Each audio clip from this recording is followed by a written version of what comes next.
Immergiamoci oggi tra le pagine di un'opera che è un vero e proprio monumento della nostra letteratura.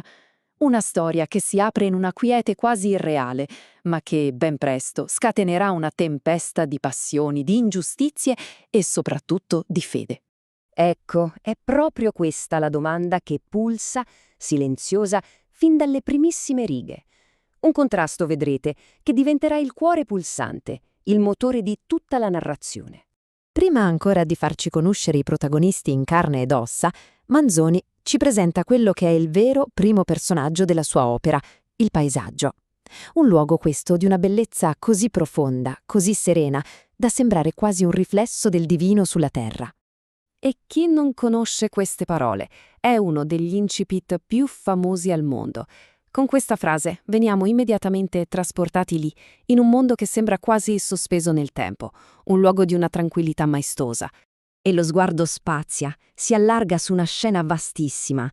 I monti non sono un muro, una barriera, no. Si svelano piano piano, uno dopo l'altro, con le loro cime, le loro valli, in un gioco di prospettive che è sempre nuovo, sempre magnifico. E poi, certo, c'è l'acqua, il lago che si restringe e diventa fiume e poi si allarga di nuovo. Specchia il cielo, le montagne capovolte, creando un senso di armonia che sembra perfetto, una pace che ci appare in quel momento immutabile. Ma la vera potenza di questa descrizione sta nel modo in cui la natura selvaggia e quella, diciamo, addomesticata dall'uomo si fondono. I campi, le vigne, i piccoli paesi non rovinano la maestosità del paesaggio, anzi la completano, la rendono familiare, quasi confortante.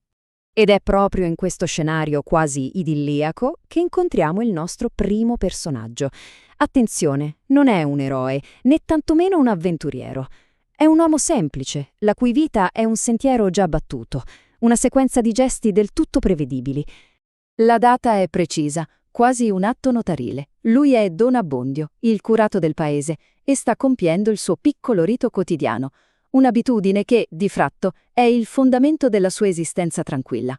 Fermiamoci un attimo su questa immagine. È quella di un uomo in pace col mondo, completamente assorto in piccoli gesti.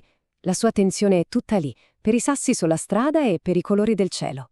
È l'immagine stessa della serenità, una calma che di lì a poco verrà frantumata, per sempre. E qui, improvvisamente, tutto cambia. Il tono si fa cupo. Il sentiero familiare diventa un luogo di minaccia. La quiete viene violata da una presenza oscura, del tutto inaspettata. Manzoni è un maestro nel costruire la suspense. Sentite, non ci dice subito cosa vede Don Abbondio. Prima ci trasmette la sua sensazione, lo shock, il rifiuto. Qualcosa di terribile ha appena fatto irruzione nel suo piccolo mondo ordinato. Per capire davvero la portata della minaccia, dobbiamo capire chi sono questi uomini. Guardate bene, non sono semplici banditi. Sono lo strumento del potere, il braccio armato di un'aristocrazia prepotente. Sono l'incarnazione vivente della legge del più forte. E Manzoni ce li descrive con una precisione quasi chirurgica. Ogni singolo dettaglio del loro abbigliamento è studiato per comunicare violenza, arroganza, pericolo. Dalla reticella verde sui capelli fino allo spadone che luccica, tutto in loro grida «Noi siamo al di sopra della legge». A questo punto il confronto è inevitabile. Da una parte un uomo fatto di abitudini e di paura, dall'altra la violenza, sicura di sé. E non c'è un vero dialogo, è solo un'imposizione. La minaccia non è vaga, è precisa, chirurgica. Conoscono il suo nome, sanno i nomi dei promessi sposi, sanno la data del matrimonio. Questo non è un incontro casuale, è un'imboscata. Un messaggio chiarissimo, inviato da qualcuno di molto, molto potente. Eccola! La frase che cambia tutto. È perentoria, assoluta, distrugge il futuro di due giovani e di fatto segna il destino di Don Abbondio.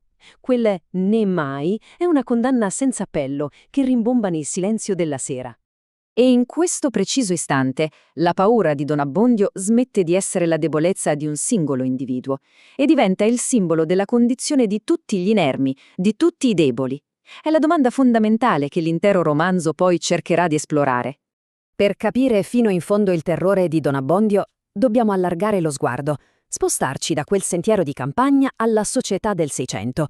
Un mondo dove il potere non si esercitava attraverso la legge, ma nonostante la legge. Beh, questo ci fa capire tutto, no? Le grida, i decreti, le leggi venivano emanate a ripetizione, ma erano solo parole sulla carta. I bravi, protetti dai loro potenti signori, continuavano a fare quello che volevano, dimostrando che l'unica, vera legge era quella imposta con la violenza. E così si chiude il nostro primo capitolo, non solo con la paura di un singolo uomo, Don Abbondio, ma con la consapevolezza di un intero sistema basato sull'ingiustizia. La tempesta è appena iniziata e ci lascia con un pensiero inquietante. Quando la legge è impotente, cosa resta difendere i deboli?